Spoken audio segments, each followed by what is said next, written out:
I'm Steve Carstensen, and today I'm going to tell you how you can help your patients understand the connection between breathing problems and heart disease.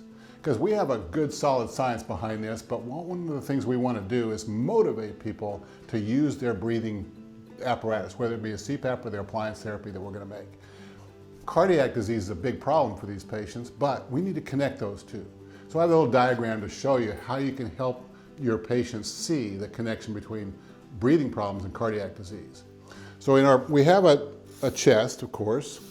In our chest, we make negative pressure in our chest to breathe. Normally, that negative pressure is resolved with airway. So we have a breathing tube and we fill the lungs with air. Well, what if that breathing tube is closed off and we can't fill that lungs with air anymore? So we still have this negative pressure. In the middle of this chest, of course, we have our heart. And our heart has 4 sections to it. And the 4 sections have important jobs to do. The right atrium is thin, but it has an electrical bundle in it. The electrical bundle sets the rhythm of the heart. If we have a negative pressure zone here and we can't fill it with air, what we can fill it with is more blood.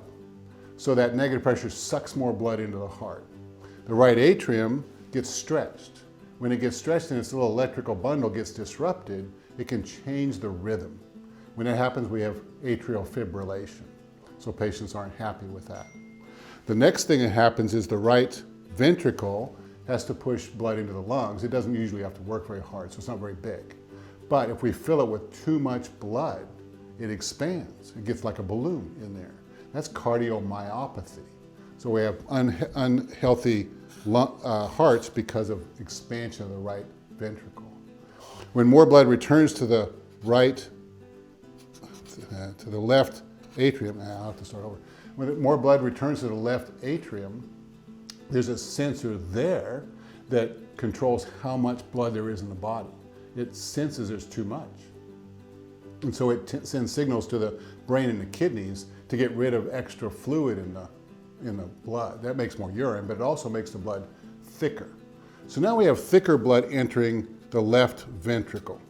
And when it enters the left ventricle, that's the workhorse of the heart. That's the part of the heart that sends all that blood out into the body. Well, it has to work harder because the blood's thicker. It has to work harder because it's sending out blood from this negative pressure zone. So it's working harder and sending high blood pressure blood, thicker high blood pressure blood even, through the carotid artery into the brain. This can cause strokes. And the left ventricle also has to send a lot of blood out through the rest of the body, so it has to work very hard to get this thicker blood out. And so that makes it bigger and bigger and bigger and thicker and thicker and thicker. And thicker muscles get less flexible and they need more oxygen. But remember, we don't have an airway that's open. So the oxygen level is going down. And when we have muscles that are working extra hard with lower oxygen, that's a recipe for a heart attack. So that's how you connect breathing problems with heart disease in your practice with a real simple diagram that anybody can understand.